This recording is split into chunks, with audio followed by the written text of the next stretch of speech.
All right, what's going on, everybody? So I want to give you guys this quick reflection video. I was watching the CNN discussion with President Donald Trump, and I was just reflecting on my life. And I want to give you guys this word because, man, the journey that I have personally been on, the journey that President Trump has been on, the journey that many of you have been on, has been a wild ride like no other. And the hardest part about this channel for me is that there's different target audiences. There's different levels of people being awake and understanding and having discernment to what is going on. And when I started this channel a few years ago, I never knew I would get into political things. I never knew I would get into anything that's in some sense controversial, topics that might even be divisive in some sense. But the Lord, as He has put things on my heart, right? He gave me, and I never even thought I would be giving prophetic words. I would be sharing prophetic dreams and things like that. And it literally was, and if you've been here with me this whole time, it's been just the craziest journey. And one of the things that I have always done or have in terms of my character, my personality, is that I don't want to be wrong. I don't want to mislead people. I don't want to do things that have certain consequences, right? And of course, everybody's human. Everybody makes mistakes and things like that. But my biggest thing just this whole time was I wanted to encourage people. The Lord called me to do that in this manner. And I never knew it would evolve to this way.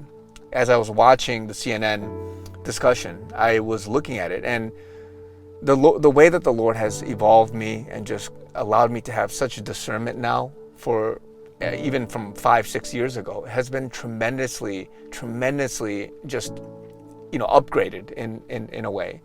I was looking at that. I don't know if many of you guys have looked at that, but I was just reminded of how many people will be fighters. Many people are going to be used for great and mighty things. Now, right now, it's one of the toughest, I guess, times in terms of the fog of war in this channel. And I'm going to be doing a video at some point soon about distinguishing the different levels of reality that is basically existing right now.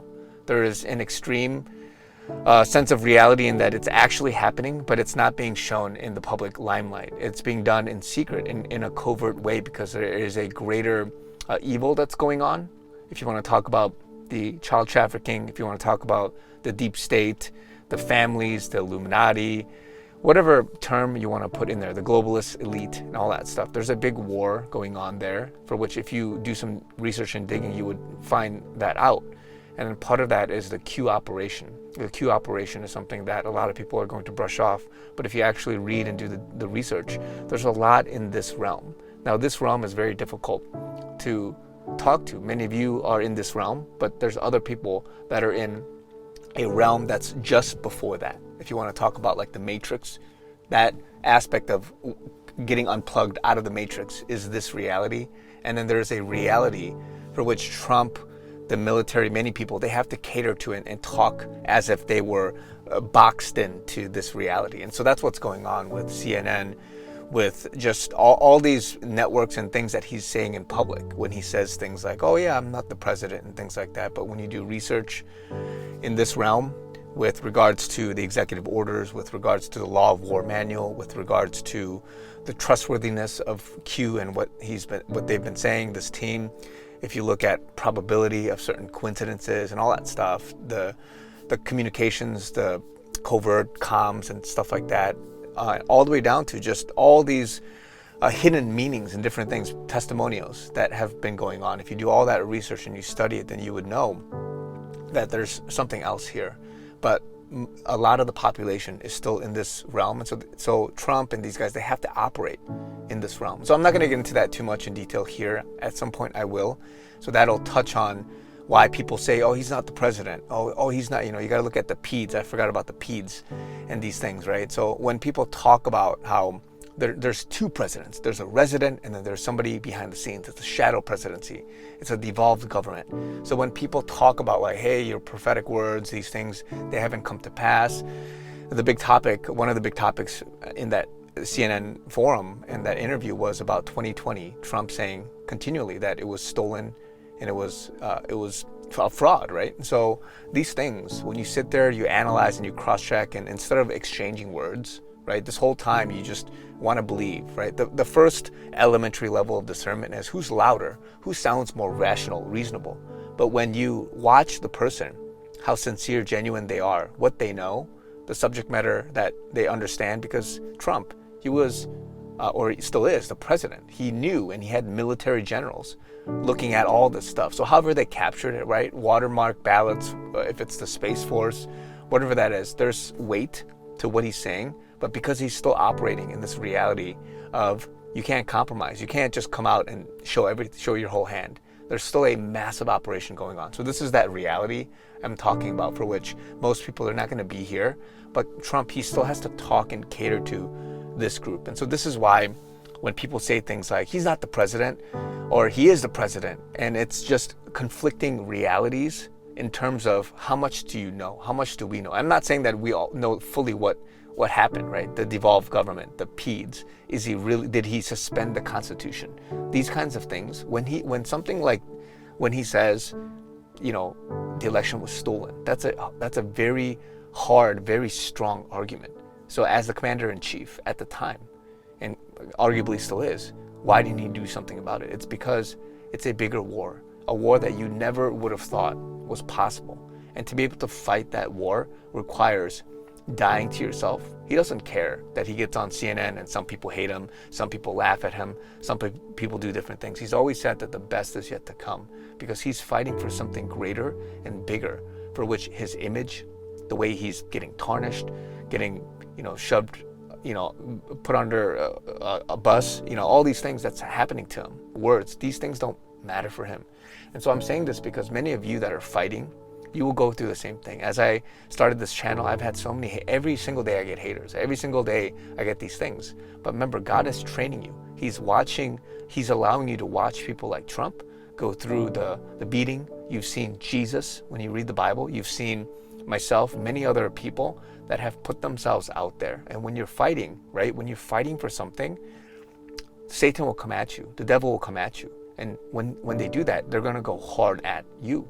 They're going to try to tarnish you. They're going to bring up false testimony, false witnesses, false juries. These guys are all going to come at you and say, oh, you've been convicted. Now you're wrong. So, talking to the point of Trump and this verdict and all that stuff.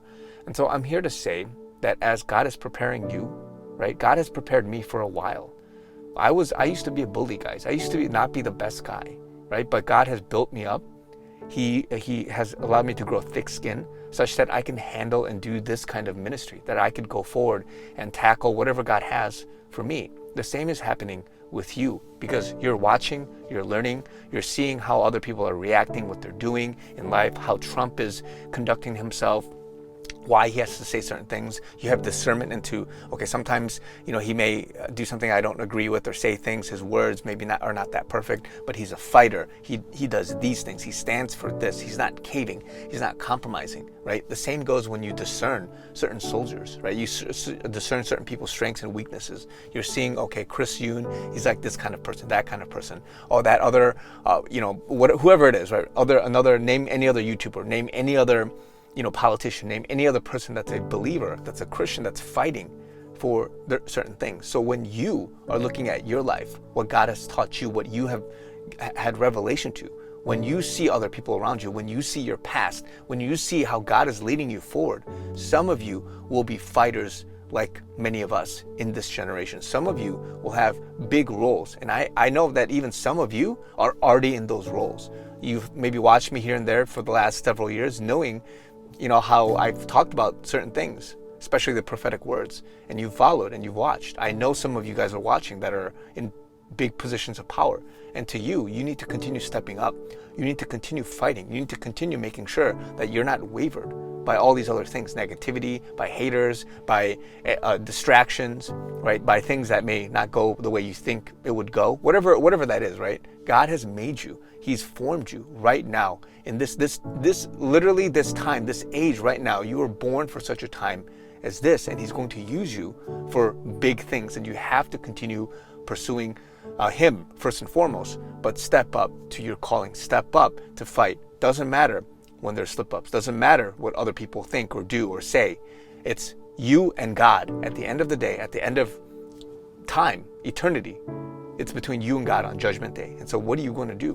What are you going to do? God has built you up. He's trained you. He's given you the experience. He's allowed you to go through hardship, difficult times. Now it's time for you to step up and do your thing. Because yes, some people are not going to get it. Some people are not going to understand different realities and perspectives. Some people, even if you tell people in code, when you give hidden messages, they're not going to understand it. There are some people, they're not going to even turn from their ways. They're going to sound good, right? Satan doesn't come like with devil horns and a pitchfork looking super scary. He's going to look very enticing. He's going to look like a smooth talker. The Antichrist is not going to come and look like some stupid idiot. He's going to come deceiving. He's going to look real good. I probably think he's going to be super handsome. He's going to be super charming. He's going to be super smart.